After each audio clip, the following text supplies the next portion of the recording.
Cumprimento a cada um e a todos com a paz do Senhor, amém? Somos gratos a Deus por estarmos reunidos aqui esta noite, na abertura dessa escola bíblica de obreiros, líderes e vocacionados da Assembleia de Deus aqui em Nova Lima. Minha gratidão a Deus pela vida do ilustre pastor presidente deste campo e muito digno presidente da Convenção Mineira, a Comadengue. Que o Senhor Deus Todo-Poderoso continue o abençoando na condução da Igreja do Senhor nesse estado. E agradecer a Deus também pelo convite honroso que nos fora feito para estar ministrando a palavra de Deus, juntamente com outros companheiros, no decorrer dessa escola bíblica.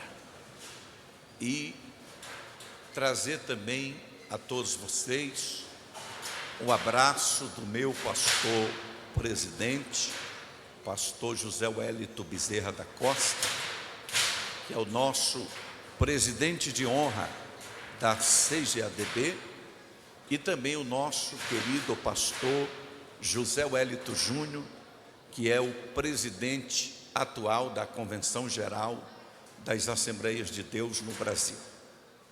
Eu louvo a Deus por todos os demais companheiros, pastores, homens de Deus e mulheres de Deus que estão aqui participando desta escola bíblica. Tenho uma convicção que serão dias de aprendizado e crescimento espiritual.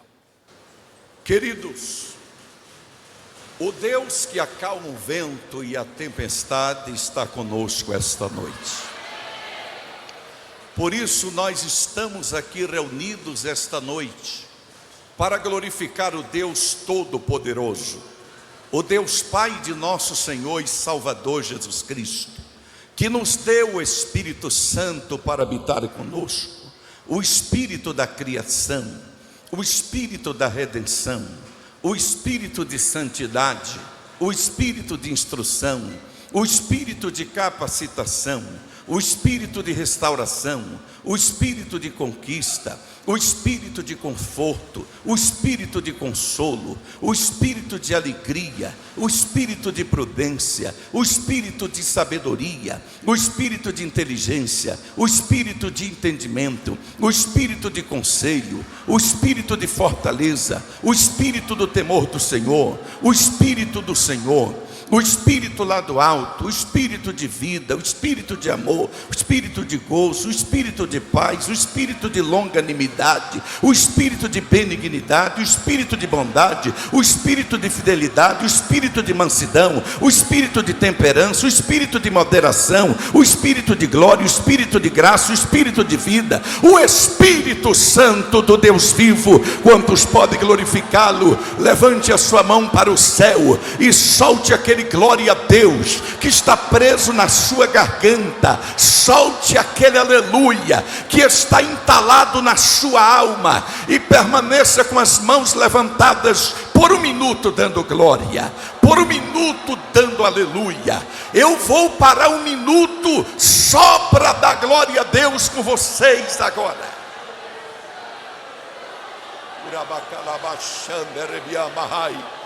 Revas erguianda rabachande que me amarrai. Crentes batizados com o Espírito Santo, abra sua boca, receba o renovo de Deus para a sua vida agora. Crentes que não são batizados com o Espírito Santo, abra sua boca e comece a glorificar o nome de Jesus e experimente sair daqui falando em novas línguas esta noite pela primeira vez. Arabacalabachande rebiamahai. Terebiamahá sobre kibiamahai. Terebianda rabachande kibiamahai.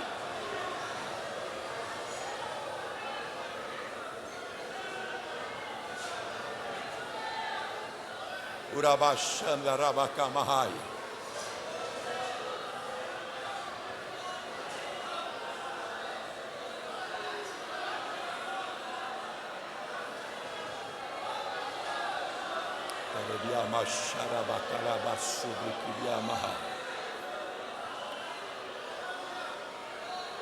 Queridos e amados irmãos, coloque-se todos de pé por bondade. Abra sua Bíblia na primeira epístola que Pedro escreveu. Primeira epístola do apóstolo Pedro, capítulo 1, versículos 15 e 16. Vamos ver o que diz a palavra de Deus. 1 Pedro, capítulo 1, versículos 15 e 16. Assim está escrito. Os que já encontraram, podem dizer amém. Amém. Mas, como é santo aquele que vos chamou, sede vós também santos em toda a vossa maneira de viver. Porque escrito está: sede santos, porque eu sou santo. Maravilhoso Deus e eterno Pai, no nome precioso de Jesus Cristo, temos lido a Tua palavra. Fala conosco de uma forma tremenda e poderosa. Queremos sair daqui, Senhor, esta noite, impactados pelo poder do Teu Espírito, alimentados pela Tua palavra. Leva todo pensamento cativo a Cristo e toda mente voltada para a Sua palavra. Domina completamente este ambiente com a Tua presença. Tu és aquele que acalma a tempestade, que faz cessar o vento. Pai querido, acalma a tempestade, acalma o vento, traz a sua calmaria, a sua perene presença, em o nome de Jesus Cristo. Livra, Senhor, todas as famílias, todos os lares, não deixa ninguém ficar desabrigado, Senhor. Tu és o que tem o controle absoluto de todas as coisas. Por isso, em nome de Jesus eu te peço, acalma, Senhor, a tempestade e faz cessar o vento, em nome de Jesus.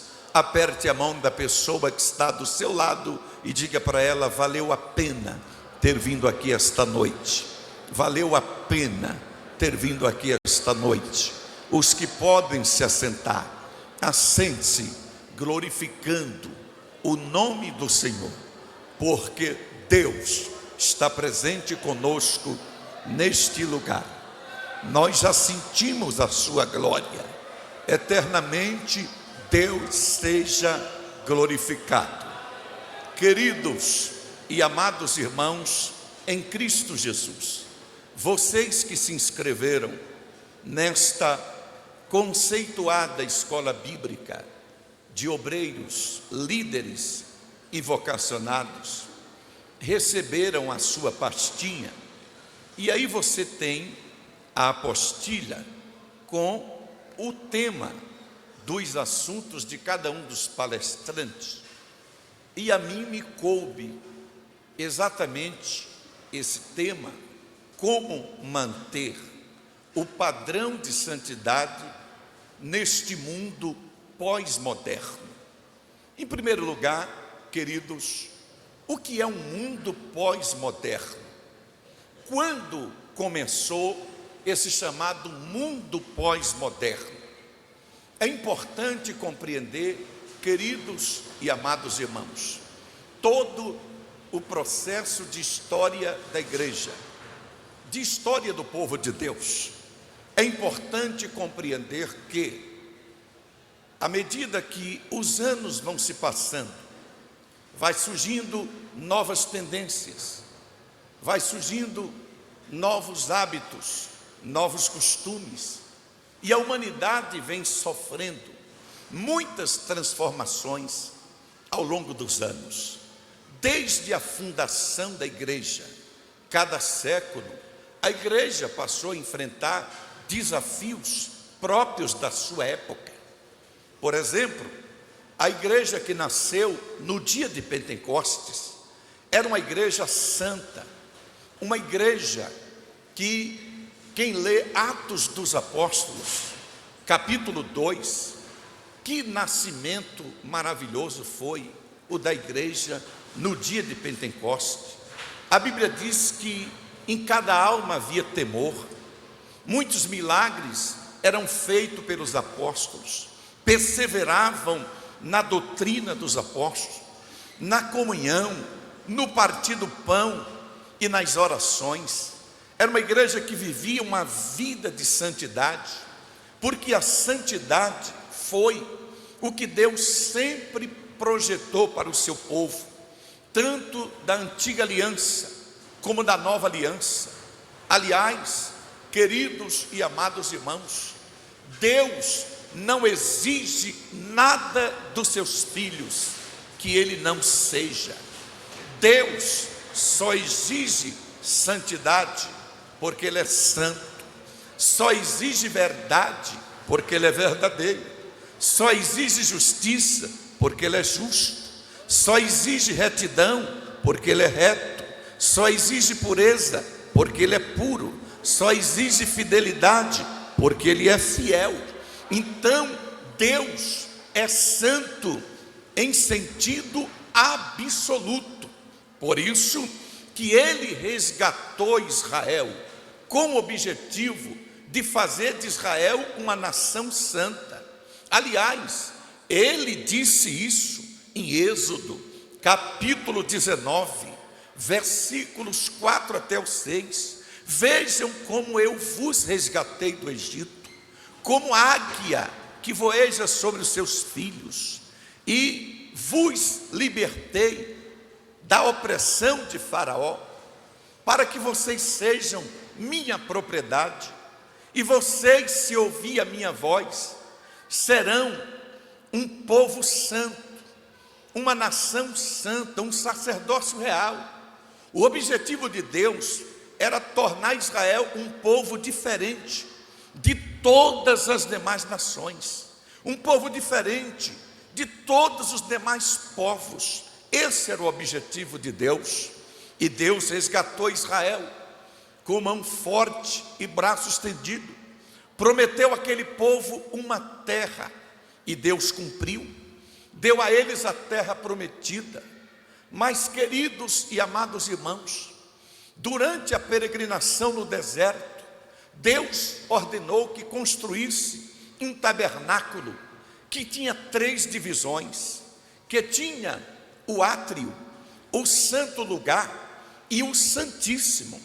O máximo que as pessoas podiam chegar é no átrio. No santo lugar, só o sacerdote, mas no santíssimo, só o sumo sacerdote, e mesmo assim, uma vez por ano. Veja como Deus é santo. Deus é tão santo, queridos e amados irmãos, que a Bíblia diz que os seus olhos não podem ver o mal. Mas Deus, ainda assim, sempre quis habitar no meio do seu povo.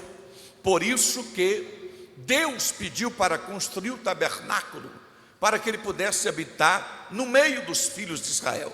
Mas Ele estabeleceu exatamente esses 3 limites, para que o homem não se aproximasse de Deus de qualquer maneira.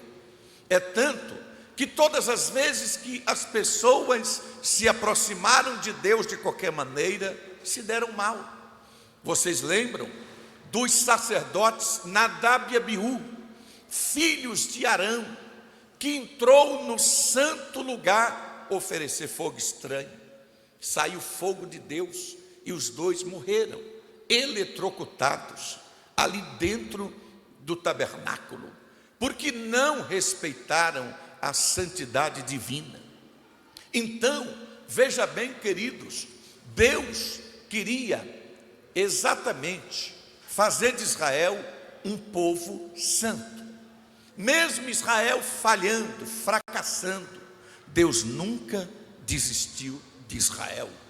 Aquela geração que conquistou a terra prometida na época dos juízes, a Bíblia diz que eles não conheciam ao Senhor, enveredaram pelo caminho do pecado. Deus permitiu que eles fossem oprimidos por aquelas nações, mas sempre que eles clamavam a Deus e se arrependiam, Deus levantava um libertador, que libertava ele da opressão dos inimigos. Depois veio o período da monarquia, quando Israel desejou ter um rei. Deus permitiu eles escolheram Saul, foi um péssimo rei. Aí foi quando Deus escolheu Davi, o homem segundo o seu coração. E Davi se tornou um dos maiores reis da história de Israel, apesar de suas falhas, mas era um homem quebrantado, um homem que reconhecia os seus pecados, um homem que se voltava para Deus. Depois veio Salomão, que Deus deu uma sabedoria extraordinária, fracassou. Veio outros reis, fracassaram. Depois o povo foi para o cativeiro, mas Deus sempre preservou um remanescente fiel. Deus sempre guardou um povo fiel.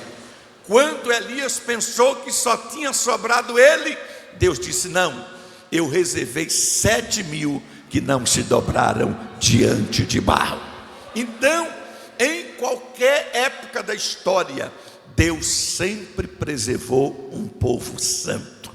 Deus sempre preservou um povo fiel.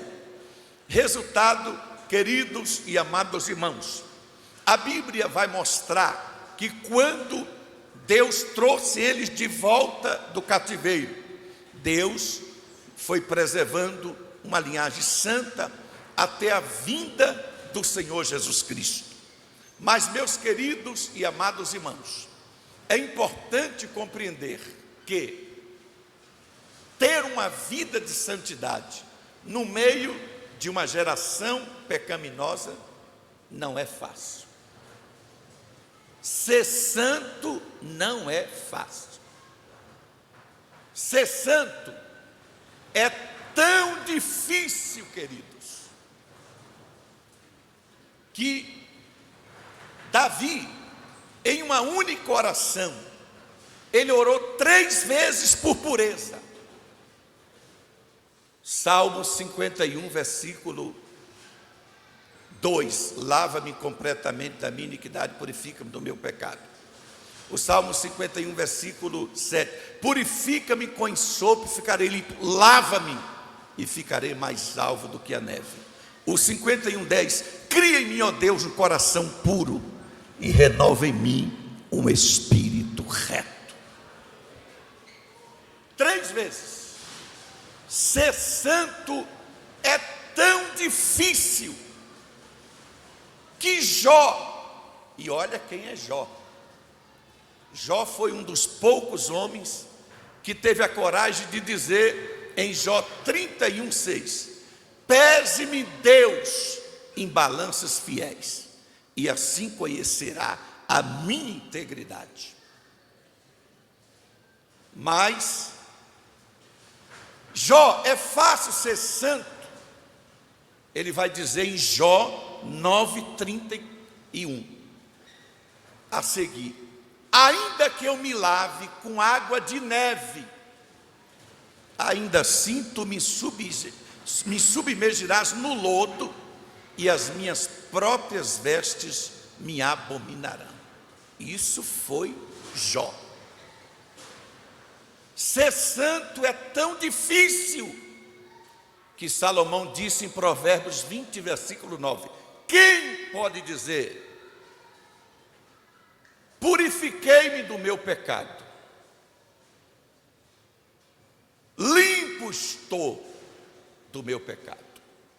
Quem?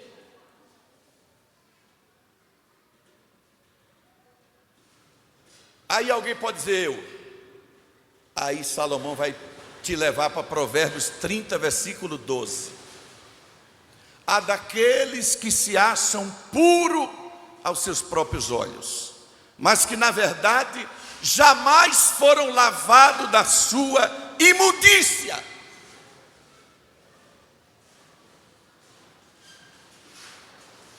Ser santo no meio de uma geração corrompida é tão difícil que Isaías, dá uma olhada na vida de Isaías. Isaías, no capítulo 5, ele pegou uma metralhadora giratória e começou a condenar todo mundo. Ai dos que se levantam cedo para beber vinho. Ai dos que ao amargo chamam doce, ao doce chamam amargo. Ai dos que são sábios aos seus próprios olhos. Ai de fulano, ai de cicrano, ai de Joaquim, ai de Maria. Ele não enxergava seus próprios erros, só enxergava os erros dos outros. Tem pessoas assim, que não enxergam seus próprios erros. Parece que agem como fiscais dentro da igreja, só sabe enxergar o erro dos outros. Davi só enxergava o erro das pessoas, não enxergava seus próprios erros. E Deus olhando para Isaías, uma hora dessa eu te pego, Isaías. Quando é Isaías capítulo 6, Isaías tem uma visão da santidade de Deus que mudou a sua história. E no ano em que morreu o rei Uzias, eu vi o Senhor assentado em um alto e sublime trono, e a aba das suas vestes enchia o templo. E os serafins com 6 asas, com 2 voavam, com 2 cobriam o seu rosto, com 2 cobriam os seus pés, e clamavam uns para os outros, dizendo: Santo, Santo, Santo, Santo é o Senhor dos exércitos, toda a terra está cheia da sua glória. Quando Isaías viu aquilo, se sentiu mais miserável de todos os pecadores. Ele parou de dizer: ai de Joaquim, ai de Maria. Ele olhou para dentro dele e gritou: ai de mim, que vou perecendo, porque eu sou um homem de lábios impuros, e habito no meio de um povo de impuros lábios, e os meus olhos viram o Rei, o Senhor dos exércitos. É isso que acontece, meus queridos.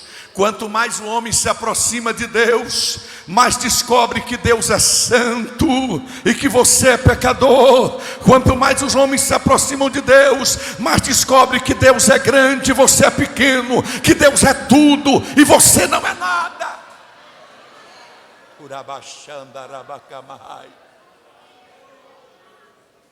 E agora, desesperado, o que é que vai acontecer comigo?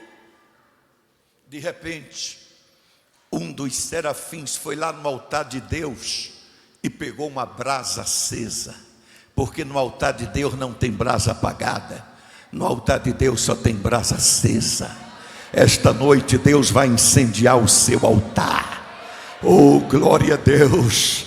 Você vai sair daqui com o seu altar incendiado, aleluia. De repente pegou aquela brasa, tocou nos lábios do profeta e veio a palavra de misericórdia: eis que a tua iniquidade foi tirada e perdoado o teu pecado.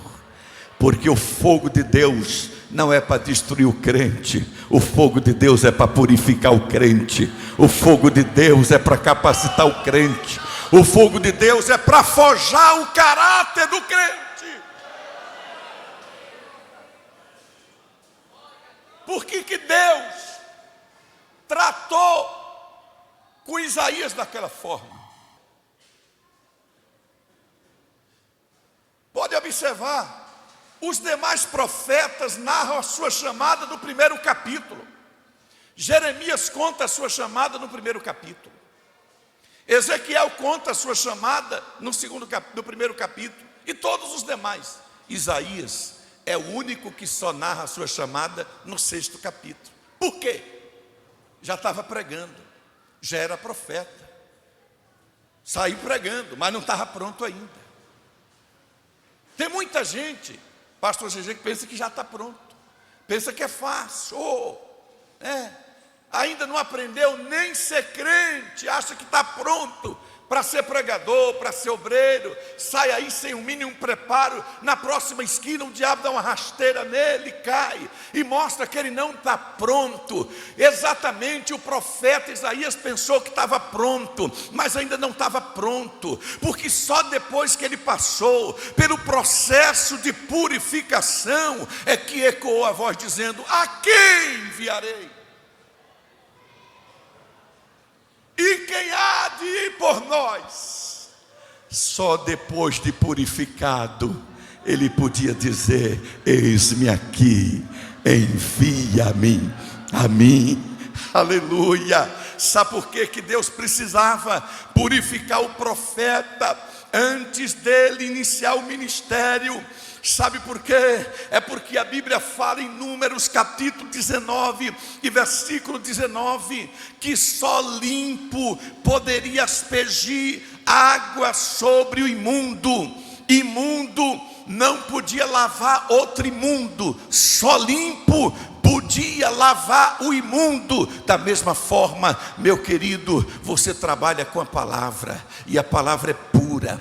Antes de você pregar esta palavra, você tem que ser purificado. Antes de você pregar essa palavra, você tem que ser limpo. Esse livro é santo. Antes de você pregar, tem que também ser santificado pelo Senhor. Isaías precisava primeiro passar pelo processo de purificação, para que ele pudesse usar a palavra, para que ele pudesse purificar outros. Primeiro ele tinha que ser purificado. A santidade é um dos atributos mais enfáticos de Deus. Por isso que Deus exige santidade. Os teólogos dividem os atributos de Deus em duas formas. Existem duas classificações. Existem os atributos morais de Deus e os atributos naturais de Deus. Os atributos naturais de Deus é onipotência, onipresença, onisciência, imutabilidade, eternidade. São os atributos naturais. Agora, os atributos morais de Deus é santidade, justiça, retidão, graça e misericórdia. Mas eu não vejo os serafins proclamando onipotente, onipotente, onipotente. Eu não vejo os serafins proclamando onipresente, onipresente, onipresente. Eu não vejo os serafins proclamando onisciente, onisciente, onisciente. Eu não vejo os serafins proclamando imutável, imutável, imutável. Eu não vejo os serafins proclamando eterno, eterno, eterno. Mas eu vejo os serafins proclamando santo, santo, santo é o Senhor dos exércitos. Toda a terra está cheia da sua glória. Então a santidade faz parte do próprio caráter de Deus.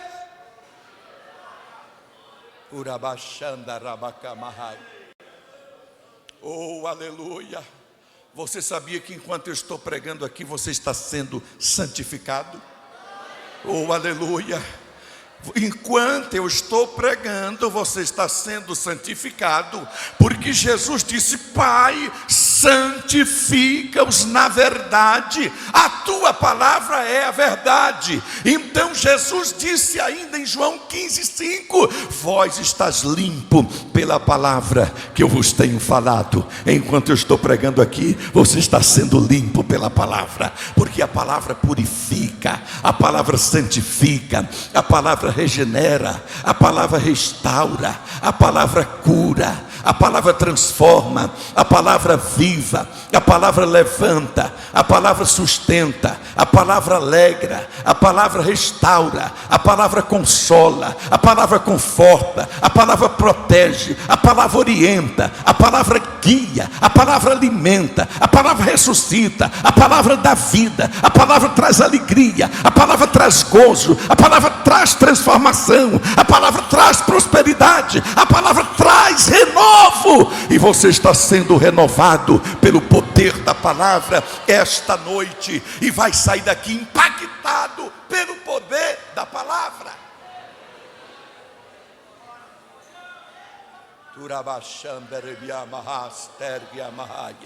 Eu sinto a graça de Deus aqui sobre este auditório esta noite.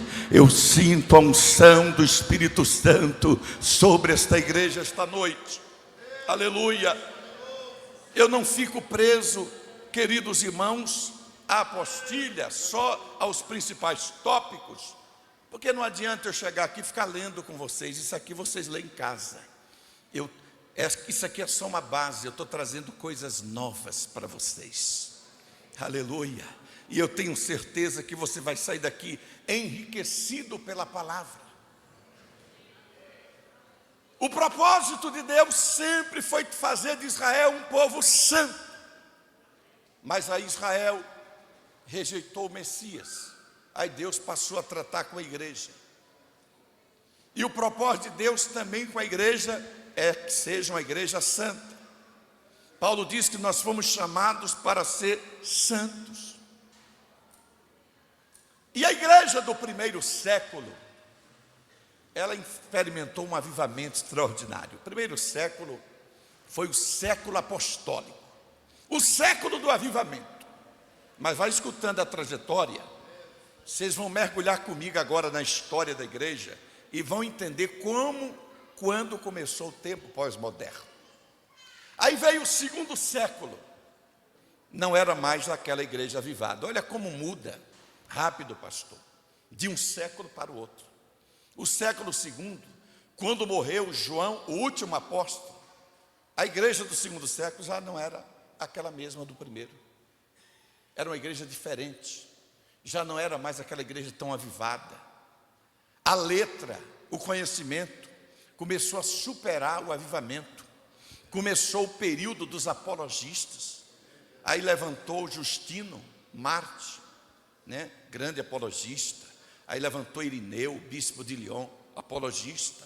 Aí levantou Inácio, bispo de Antioquia, apologista. A era dos apologistas.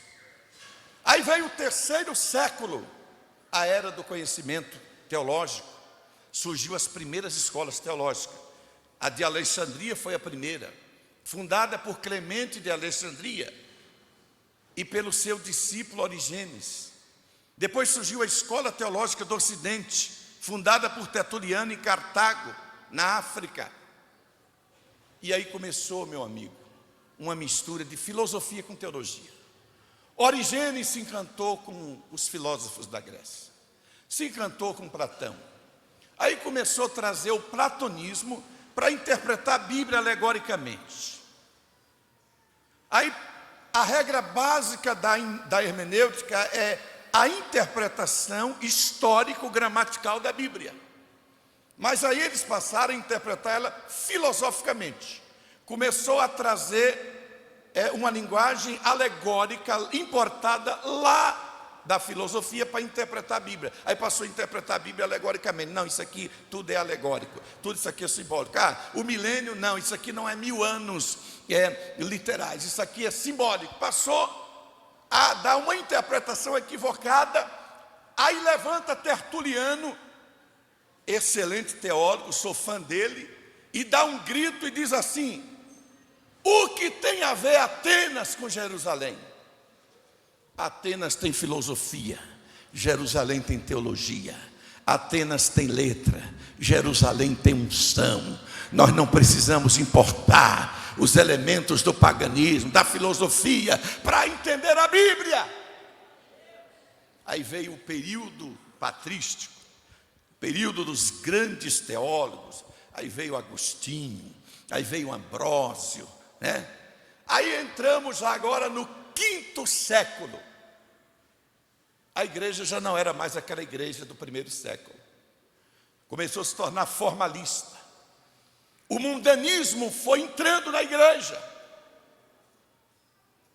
Com o edito de Constantino em 312, quando proclamou o cristianismo como religião oficial do império, praticamente quase que obrigou todo mundo agora a ser cristão. Aí o povo veio de multidão para a igreja, mas sem compromisso. Aí foi entrando o paganismo dentro da igreja. Aí daqui a pouco começou a se levantar grupos querendo uma igreja igual a de Atos 2. Aí surgiu o montanismo, liderado por Montano, que queria a restauração do Paracleto, a volta da operação do Espírito Santo. Foi acusado de heresia pela igreja e expulso, mesmo com teólogos importantes como Tertuliano, e outros defendendo ele. Aí depois começou o início do papado no século V. Aí começou a surgir os mosteiros.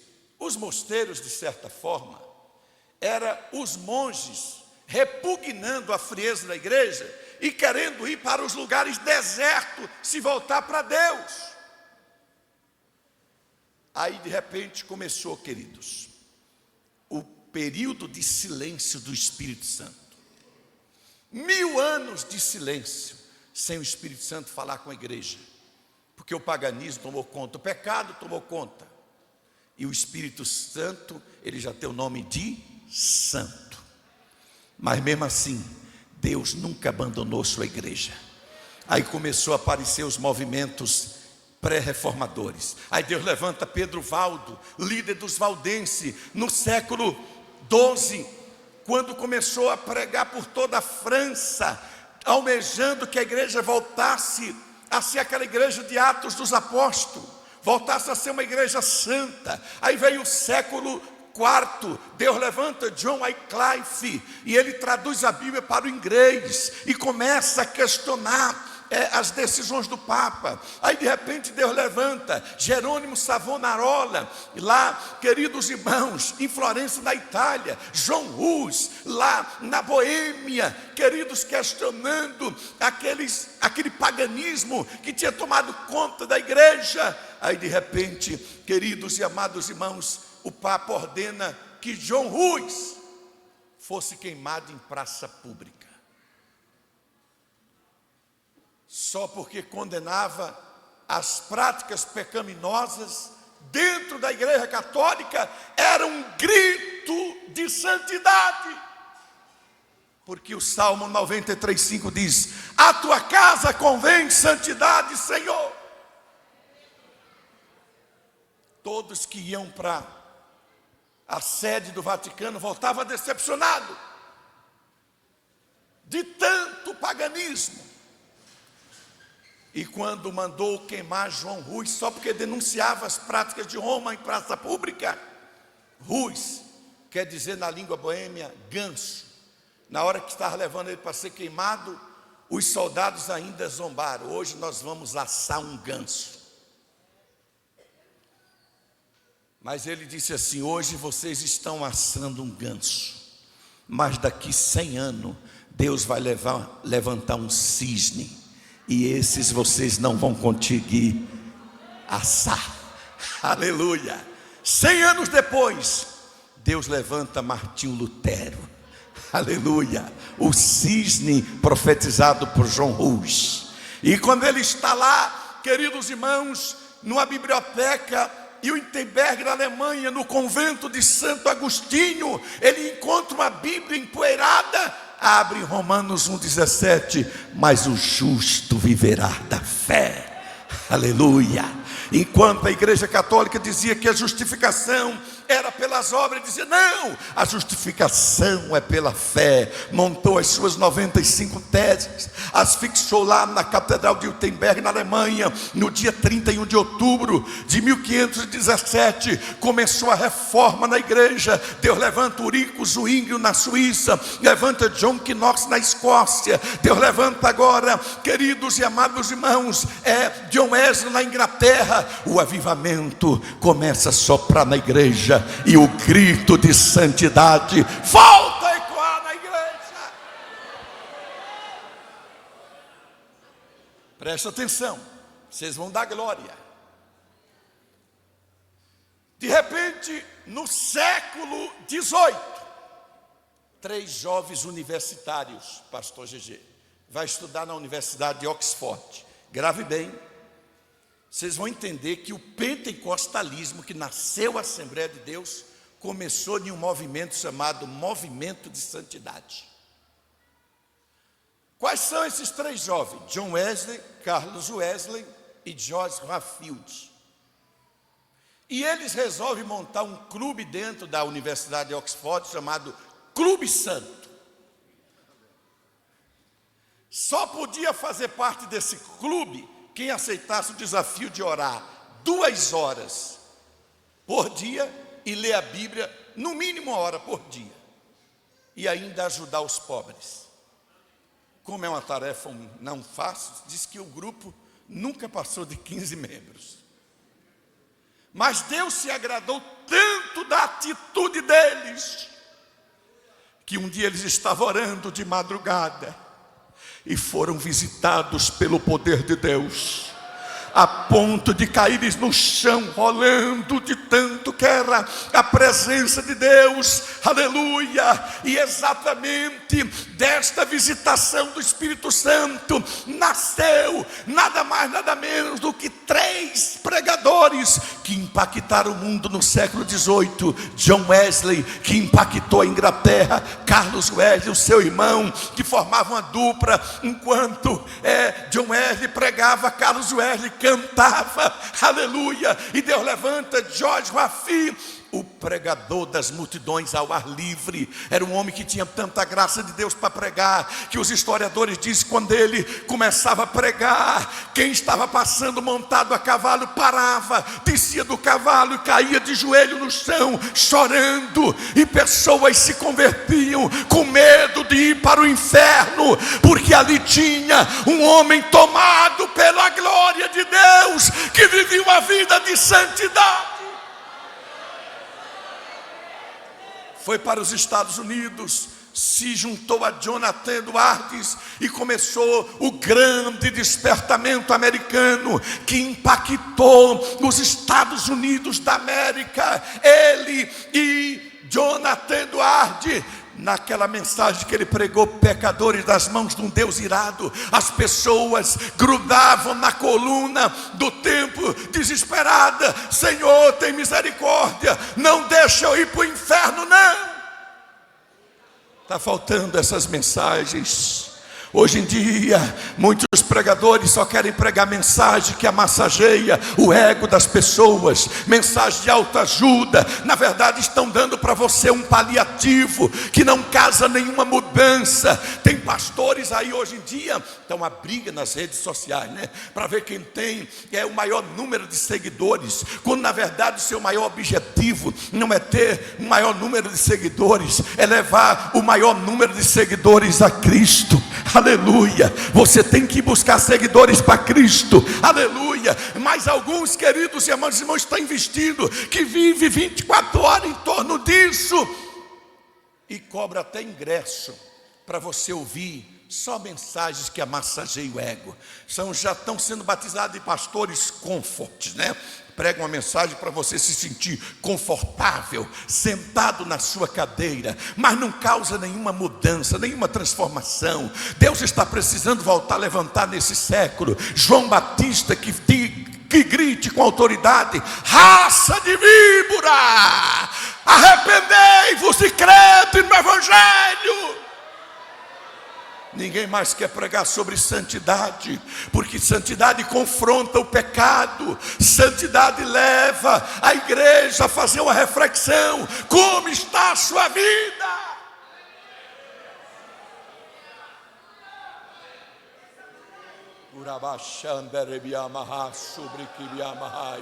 Eu sinto Deus falando conosco. Oh, aleluia. Você vai sair dessa escola bíblica com vontade de ser mais crente, com vontade de ser mais santo.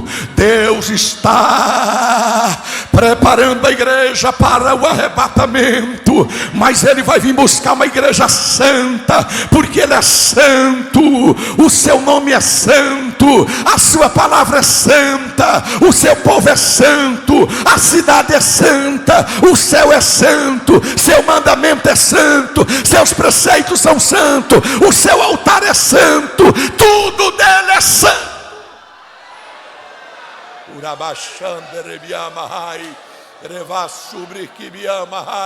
Oh, aleluia, glorificado seja o nome de Jesus para sempre.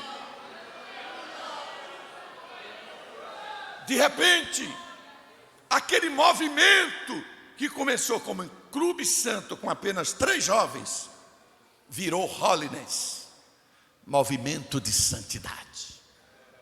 Aí desse movimento de santidade, Deus levanta o Charles Finney, que impactou a América do Norte no século XIX. Deus levanta Moody, o célebre ganhador de almas, aleluia, desse movimento de santidade. Deus estava preparando o terreno para a chegada do pentecostalismo, porque dentro desse movimento de santidade, nascido dentro da igreja metodista, fundada por John Wesley, saiu Charles Fox Parham, grave bem. E esse movimento de santidade defendia o seguinte: que na verdade existe 2 bênçãos, a conversão e a santificação. Mas aí Charles Fox Parham começou a defender uma 3ª bênção. Não, tem a conversão, a santificação, mas tem o revestimento do Espírito Santo. Tem o batismo com o Espírito Santo e com fogo. Aí ele funda uma escola no estado americano do Kansas, na cidade de Topeka, chamava Escola Betel. E ele reuniu 40 alunos para estudar Atos 2. E ele disse assim: olha, eu vou viajar, vou passar 15 dias fora. Quando eu voltar, vocês vão me responder qual é a evidência do batismo com o Espírito Santo. Quando ele retorna, eles disseram: nós já encontramos. A evidência do batismo com o Espírito Santo é o falar em novas línguas. Na mesma hora, Agnes Ósima, a primeira mulher batizada com o Espírito Santo no século XX. No dia 1º de janeiro de 1900, Agnes Ósima foi batizada com o Espírito Santo e o fogo se espalhou pela sala de aula. Mais 20 alunos foram batizados com o Espírito Santo e com fogo. Aquilo foi o átomo inicial do pentecostalismo mundial. Não parou por aí. Aquilo provocou uma revolta nas igrejas tradicionais oriundas da Reforma, que pregavam o cessacionismo. Dizia que os dons cessaram quando morreu o último dos apóstolos. Começaram a chamar Charles Fox Parham de herege. Aí ele teve que mudar do Kansas e mudou para o Texas, para a cidade de Houston. Chega lá, abre uma escola e novamente põe os alunos para estudar Atos 2. Um dos alunos, sabe quem era? William Joseph Seymour. Vocês vão saber quem é ele daqui a pouco. Alguns aqui já sabem. Ele era um negro, descendente afro. E naquela época tinha um apartheid, negro, preto não podia sentar com branco. Tinha que ser separado. E ele nem pôde entrar dentro da sala de aula, teve que ficar na varanda, do lado de fora. Mas aí quando Charles Fox Parham estava ensinando Atos 2, daqui a pouco uma fagulha de fogo atravessou toda a sala de aula, foi lá e batizou William Joseph Seymour com o Espírito Santo e com fogo. Aleluia! Daqui a pouco, queridos irmãos, o fogo se espalhou por todo aquele lugar, e era brancos e negros debaixo da graça de Deus, batizados com o Espírito Santo e com fogo. Sabe por quê, queridos e amados irmãos? Porque o evangelho que pregamos não é o evangelho da exclusão, é o evangelho da inclusão. Não importa a cor, a posição social, aleluia. O Pentecoste é para todos, todos são incluídos, aleluia. Exatamente, o Espírito Santo deixou de ser, queridos irmãos, monopolizado por uma minoria, exatamente porque Deus mostrou que Ele veio para todos, porque o profeta Joel já havia dito: e nos últimos dias diz Deus, derramarei do meu Espírito sobre toda a carne, os vossos filhos e as vossas filhas profetizarão, os vossos jovens terão visões, os vossos anciãos sonharão, e sobre os meus servos e sobre as minhas servas derramarei do meu Espírito naqueles dias, e profetizarão. De repente, William Joseph Seymour muda para Los Angeles, na Califórnia. Chega lá e encontra um galpão empoeirado na rua Azusa. Aleluia. Começou a orar com um grupo de meia dúzia de pessoas. Jesus começou a batizar com o Espírito Santo e com fogo no dia 18 de abril de 1906. E por 1000 dias seguidos, Jesus batizou com o Espírito Santo. O fogo foi se espalhando por todos os Estados Unidos da Europa, e pela Europa todos queriam conhecer o avivamento da rua Azusa. E lá estava Daniel Berg Unaving congregando na Igreja Batista de Chicago, na Avenida Norte. Quando o pastor de Daniel Berg Unaving soube do avivamento da Rua Núcia, da Rua Azusa, grave o nome dele, William Durham, viajou para Los Angeles para conhecer o avivamento da Rua Azusa. Olha como Deus reverte as coisas. Lembra que na escola de Charles Fox Parham, negro não podia ficar junto com branco, ele teve que ficar lá na varanda. O William Durham era branco, foi o primeiro branco a ir conhecer o avivamento da Rua Azusa. Quando chegou lá, foi batizado com o Espírito Santo e com fogo. Voltou para Chicago pingando azeite. Quando chegou lá que pregou a mensagem, Jesus batizou Unaving com o Espírito Santo e com fogo. Batizou Daniel Berg com o Espírito Santo e com fogo. E ali começou a manifestação dos dons espirituais. Deus usou um vaso, dizendo que tinha uma obra com Daniel Berg Unaving em um lugar chamado Pará. Eles não sabiam que era no Brasil. Foram numa biblioteca procurar no mapa mundial, descobriu que Pará ficava no Brasil, mas não tinham dinheiro para comprar passagem. Deus usou um irmão que comprou a passagem de navio deles, de Nova York para Belém. Eles vieram de navio, chegaram em Belém do Pará no dia 19 de novembro de 1910. Como eles já faziam parte da Igreja Batista de Chicago, foram procurar uma Igreja Batista em Belém. O pastor até então recebeu eles bem, botou eles para morar no porão, mas quando deu a oportunidade para Daniel Berg, Atos 2 neles.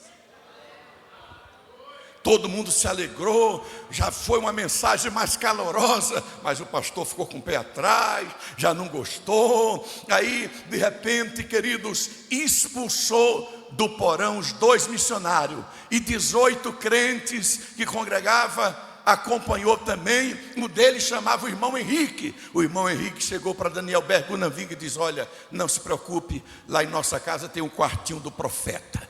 Levou eles lá para a casa deles. Quando foi no dia 18 de junho de 1911, primeiro culto numa manhã de domingo, na sala da casa casa do irmão Henrique com apenas 20 pessoas. Os 18 irmãos que saíram da igreja batista de Belém e mais os 2 missionários, Daniel Berg e Unaving. Quando Daniel Berg começa a pregar Atos 2, Jesus batiza a esposa do irmão Henrique com o Espírito Santo e com fogo. Era a irmã Celina de Albuquerque, a primeira mulher batizada com o Espírito Santo em solo brasileiro. Daqui a pouco o fogo foi se espalhando. Jesus batiza a irmã Maria de Nazaré com o Espírito Santo, a segunda mulher batizada com o Espírito Santo em solo brasileiro. Ela era uma cearense, de repente viajou lá para o Ceará para levar fogo para o Nordeste. Esse fogo se espalhou pelos 4 cantos do Brasil e nasceu a Assembleia de Deus, o maior movimento pentecostal do mundo,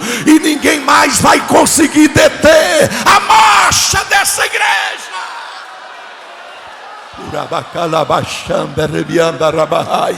Levante a sua mão e adore. Levante a sua mão e glorifique. Crentes batizados com o Espírito Santo, recebe o renovo de Deus na tua vida agora e começa a falar em novas línguas. Crentes que não são batizados com o Espírito Santo, é só começar a glorificar.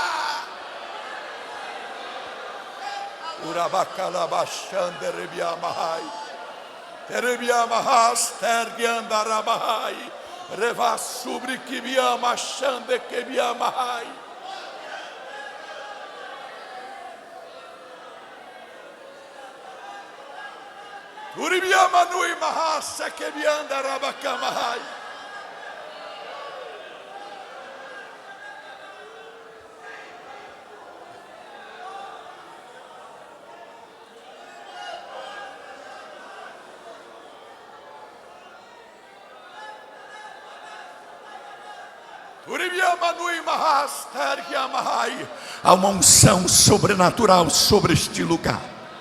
Você vai sair daqui esta noite com vontade de ser mais santo, de ter uma vida de santidade.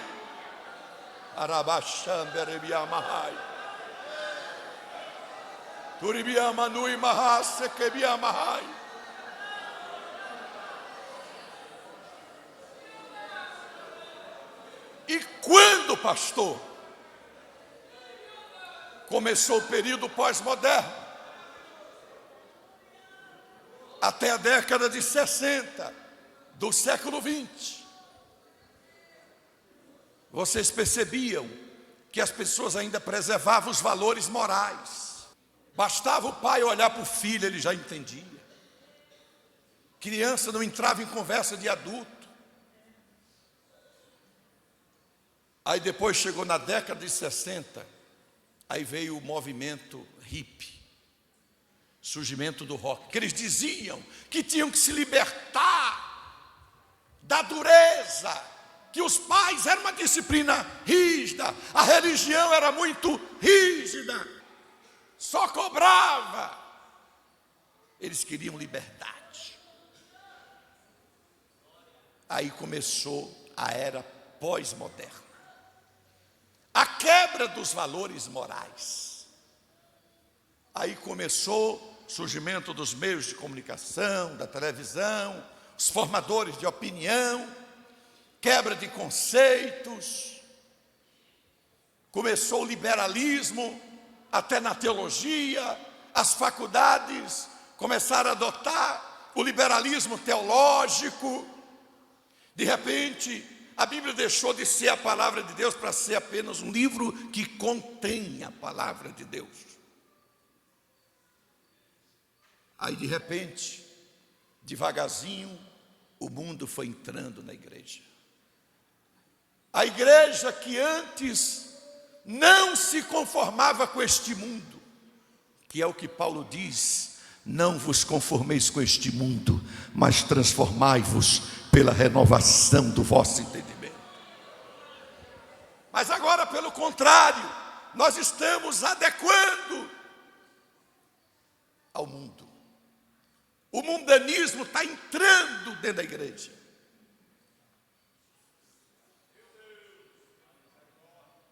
Aquilo que antes era pecado, hoje já não é mais. Mudaram só os conceitos, né? Homossexualismo não é mais pecado, é apenas uma opção sexual para muita gente. Começou a quebra dos padrões morais. Sim, a decadência moral foi tomando conta. A nossa sociedade já está chegando no padrão moral de Sodoma e Gomorra. Está aí a destruição dos valores da família. Querem mudar o conceito de família, porque família na Bíblia é homem, mulher e filho. Aí vem a ideologia de gênero, para querer desconstruir a identidade do ser humano. E agora, já tem países que a criança com 12 anos já decide o que ela quer ser, porque eles não aceitam mais a definição do sexo biológico, que a Bíblia diz que Deus já definiu o gênero no momento que nasce. Gênesis 1:7, criou Deus macho e fêmea e pronto. Macho sempre será macho e fêmea sempre será fêmea.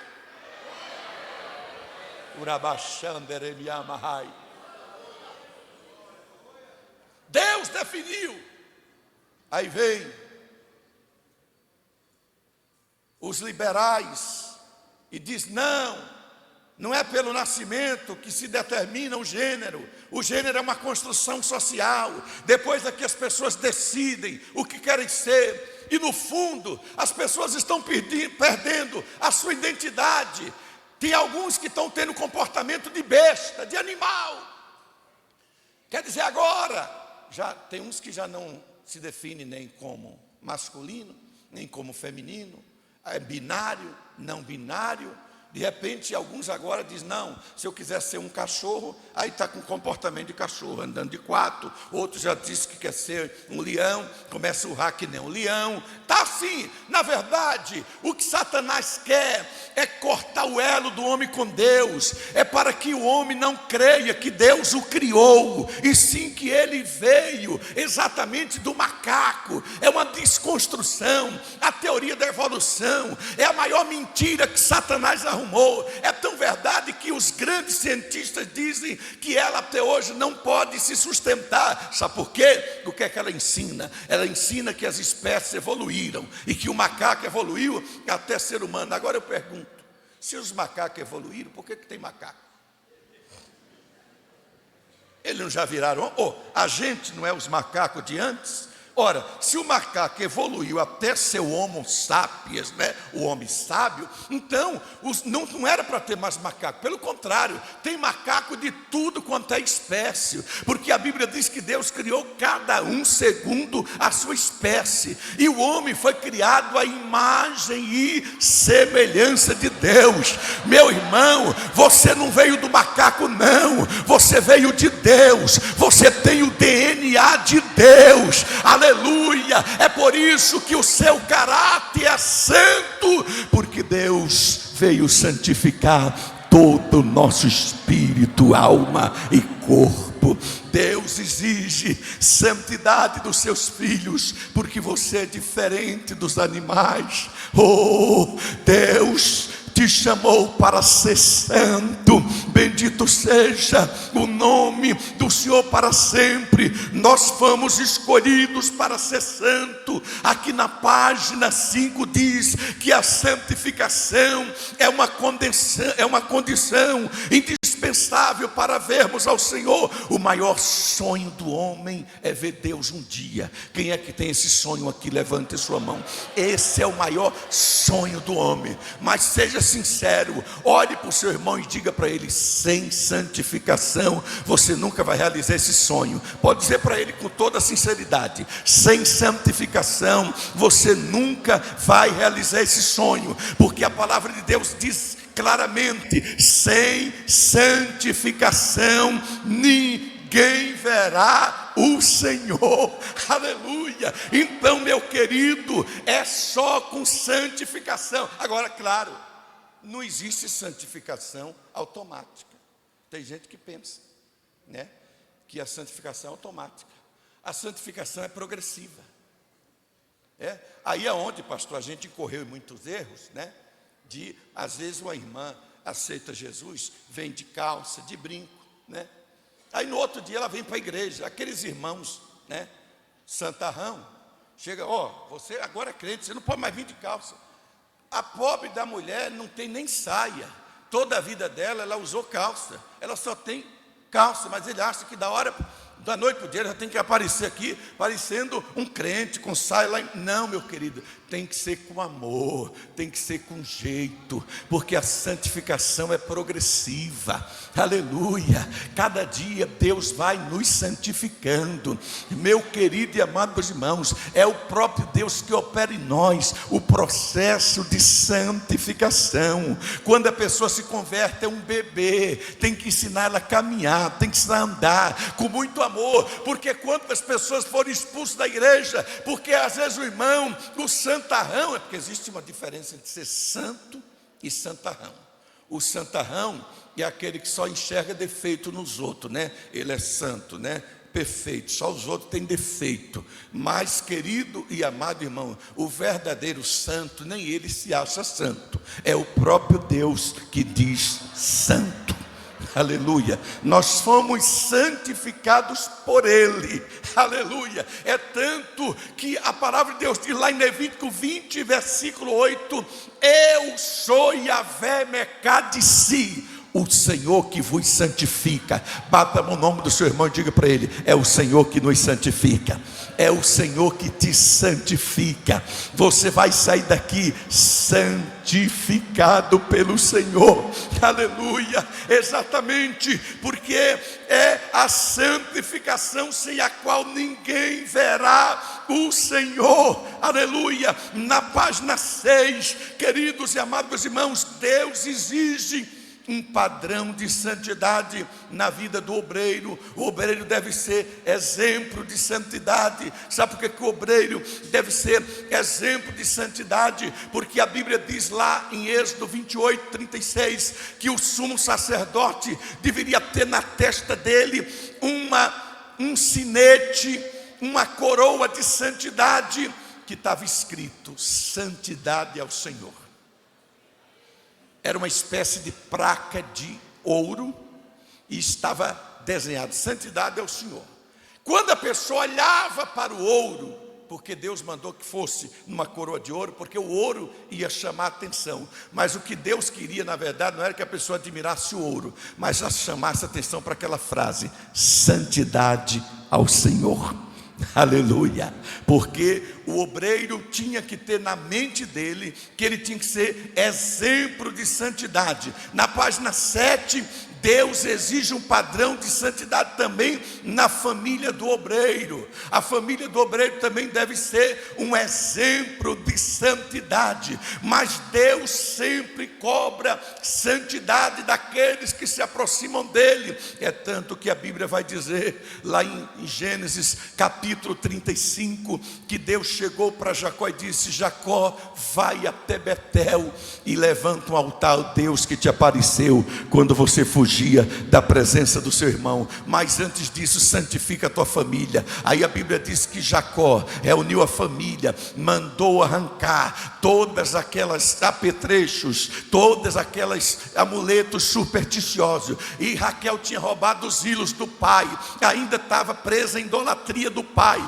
enterrou debaixo do cavalo todos aqueles ídolos e depois subiu até Betel, porque Betel quer dizer casa de Deus. Para ir até Betel não pode ser de qualquer maneira, tem que ter uma vida de santificação. Em Êxodo capítulo 19, no versículo 10, a Bíblia diz que quando Deus estava descendo sobre o monte Sinai, o povo queria se aproximar do monte. Deus diz: Moisés, desce lá, mandem ele lavar as suas vestes, santifica o povo, aleluia. Hoje e amanhã, porque ao terceiro dia o Senhor descerá sobre o monte Sinai. Pai. Aleluia. A Bíblia diz que Moisés desceu, santificou o povo. Quando foi ao terceiro dia, o monte fumegava. Deus desceu no meio do arraial, porque Deus habita aonde tem santidade. Tem gente que só quer ver maravilha, mas não quer compromisso com Deus, não quer uma vida de santidade. Nos dias de Josué, o povo disse: Josué, nós queremos ver maravilha. Josué disse: santificai-vos, porque amanhã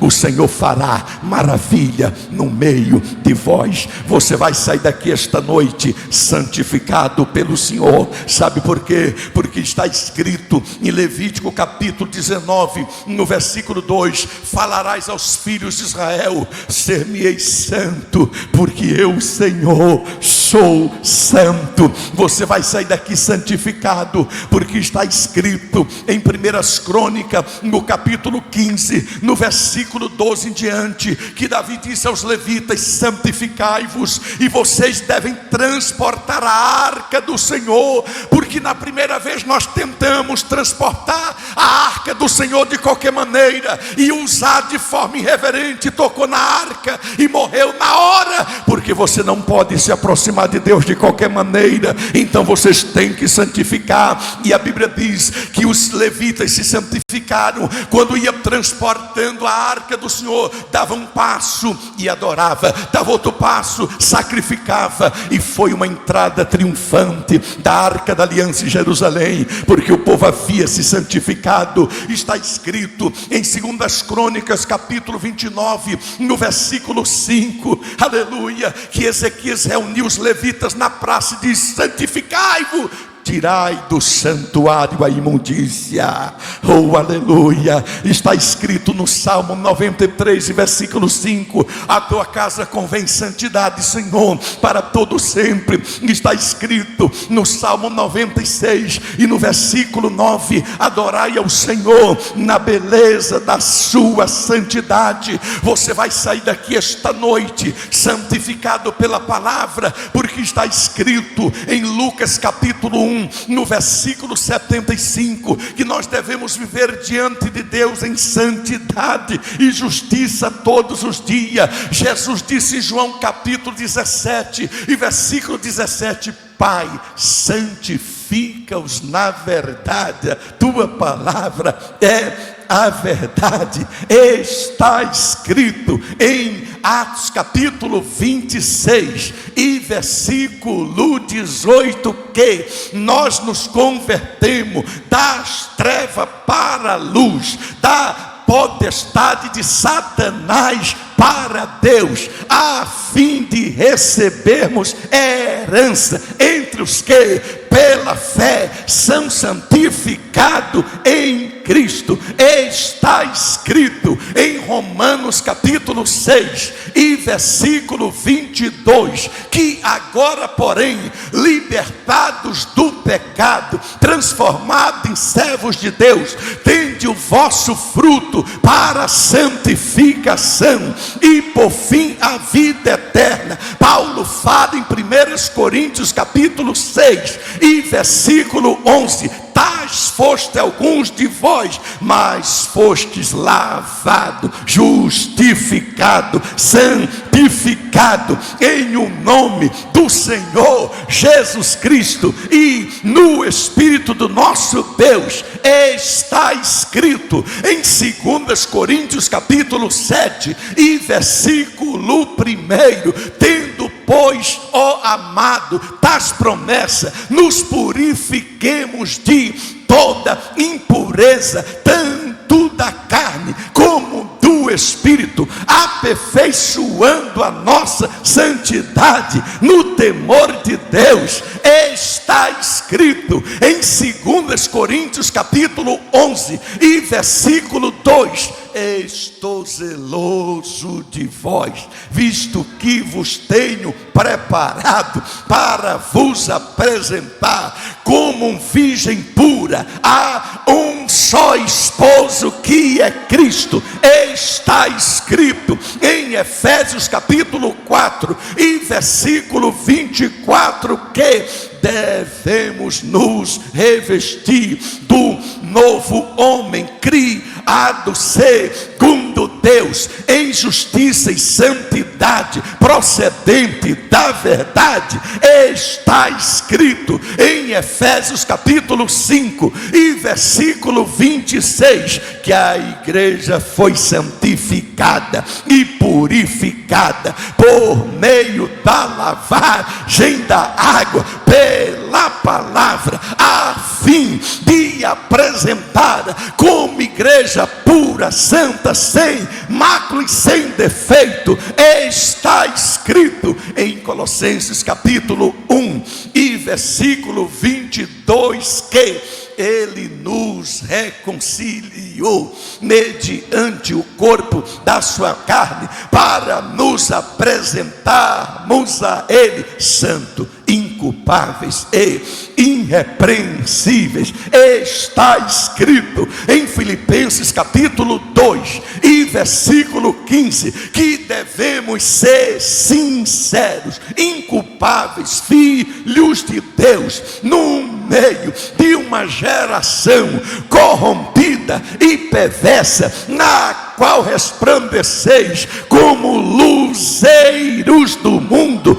Está escrito em 1 Tessalonicenses capítulo 3 e versículo 13 que o nosso coração deve ser confirmado em santidade na presença do nosso Deus e na vinda do Senhor Jesus Cristo. Está escrito em 1 Tessalonicenses capítulo 4 e versículo 3 que Deus não nos escolheu para prostituição, mas para santificação. Está escrito em 1 Tessalonicenses capítulo 5 e versículo 23 que o mesmo Deus de paz vos santifique em todo vosso espírito, alma e corpo, para que sejais irrepreensíveis até a vinda do Senhor Jesus Cristo. Está escrito em 2 Tessalonicenses capítulo 2 e versículo 13 que Deus vos escolheu desde o princípio para a salvação, pela santificação no Espírito e fé na verdade.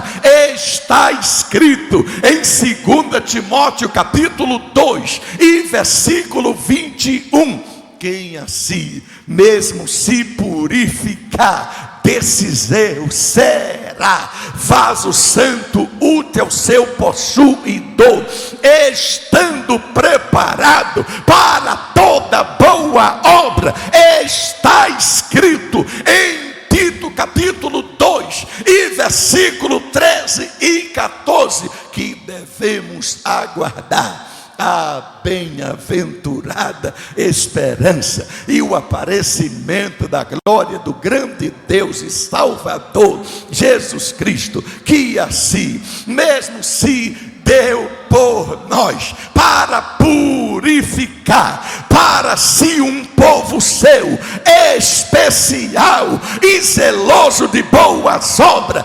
Está escrito em Hebreus capítulo 12 e versículo 14 seguir: a paz com todos e a santificação, sem a qual ninguém verá o Senhor.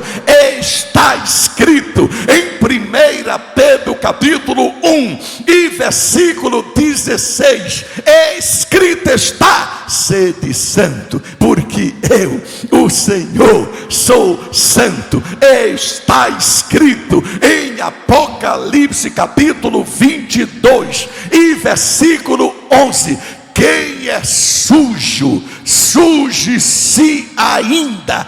Quem é injusto, faça injustiça ainda. Mas quem é justo, faça justiça ainda. E quem é santo, santifique-se ainda. Urabashanda rebianda rabakamai, recanda rabashubri kibianda rabaia. Levante a sua mão e adore Ele por um minuto. Adore Ele por um minuto. Eu quero ver toda a igreja com as mãos levantadas, adorando a Ele por um minuto. Uribiama nui mahaster que anda rabai. Erebiama nui mahase que biama hai.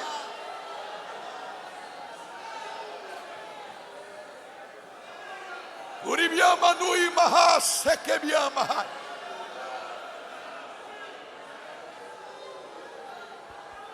Até que hora vai, pastor? Eu não marquei. Erebiama nui mahastergia. Coloque-se todos de pé dando glória. Coloque-se todos de pé dando aleluia. Remantura machanda rebiamai. Recanda rabassubri kibianda rabaia. Há uma unção de santidade sobre este ambiente esta noite. Recanda ramassubri kibianda rabai. Rebiamanui mahaste kemiama. Se prepare para o que Deus vai fazer. Arabacarabatui mahaste kebiama. Erebianda rebiamahai. Vem cá, servo de Deus, vem cá. Urabachanda rebiamahai. Fique aqui do meu lado direito, por gentileza. Faça assim com a sua mão direita. Todos vocês, façam assim com a mão. Remantui mahaster kiamahai.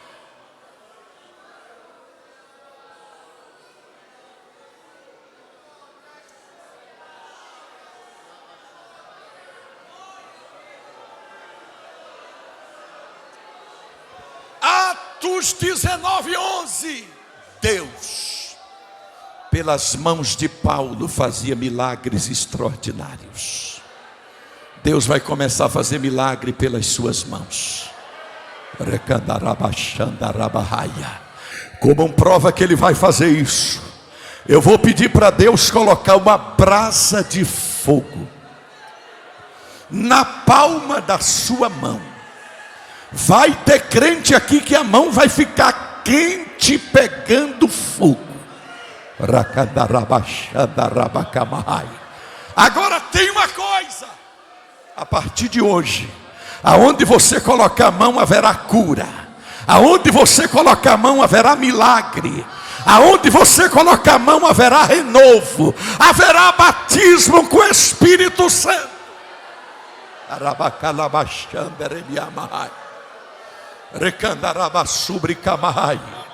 Feche os seus olhos. Pai querido, em nome de Jesus eu quero fazer um pedido de profeta agora.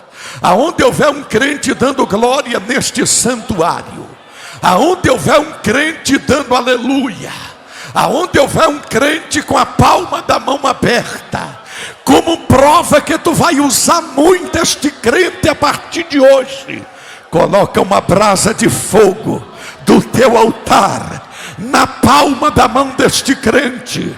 Encha este crente de unção agora, para que quando ele tocar na mão do seu irmão, a unção seja transmitida. Agora toca na mão do seu irmão assim, ó, mão direita com mão direita, toca assim, ó, e diga para ele: recebe o que Deus está te dando agora, recebe. Olha a unção, olha a unção, olha a unção, já começou, aqui, aqui, aqui, aqui, aqui, aqui, aqui, aqui, aqui, aqui, aqui, aqui, aqui, aqui, aqui, aqui, aqui, receba.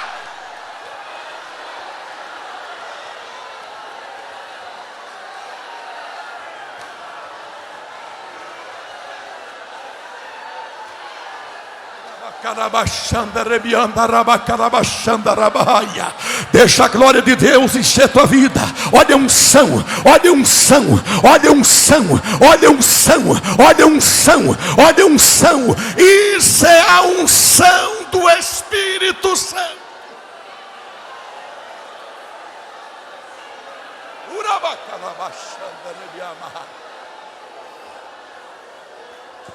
Rebiamanui mahas kebianda rabashanda rabah. Turibiamanui mahas kebiamahai. Turibiamanui mahas ter.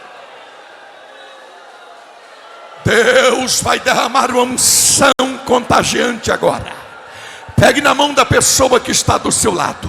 Pode unir os corredores aqui todos de mãos dadas. Pode unir os corredores. Eu quero que forme um cordão humano, todos de mãos dadas. Deus vai colocar uma palavra profética na tua boca agora. Um avivamento de santidade está começando aqui esta noite. Deus vai começar a fazer proezas.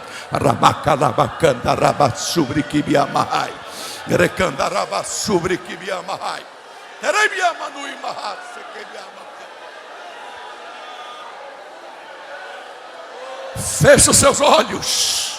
Repitam comigo agora: querido Deus. Mais alto: querido Deus e eterno Pai, esta noite eu quero que o meu irmão que está do meu lado direito e também do meu lado esquerdo saia daqui hoje cheio do Espírito Santo e de santidade, porque agora eu vou abraçá-lo e a unção do Espírito Santo que está sobre mim vai contagiar o meu irmão e ele vai profetizar e falar em novas línguas. Agora, abrace a pessoa que está do teu lado.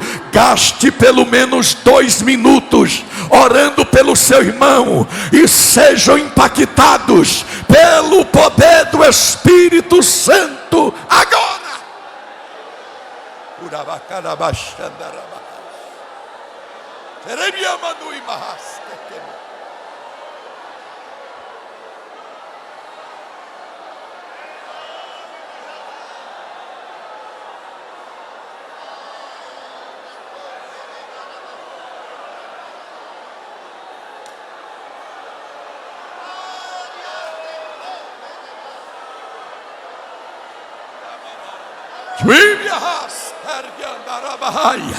Crente que não é batizado com o Espírito Santo, abre a boca, recebe. Abre a boca e fale línguas. Abre a boca e fale línguas.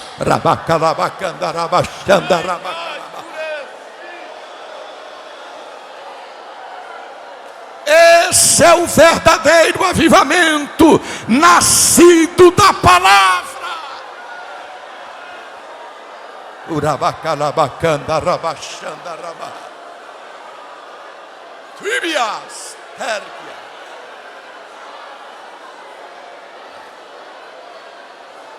Sente-se um minutinho dando glória. Sente-se um minutinho dando glória. Uribiamahas tergiamahas. Glória a Jesus. Bendito seja o nome do Senhor nosso Deus. O desejo é estender até lá para meia-noite, né? Acredito que a fé de muitos foram fortalecidas aqui esta noite. E mais uma vez nós vimos que as mãos de Deus estão sobre este povo, as mãos de Deus estão sobre Nova Lima. As mãos de Deus estão sobre esta igreja.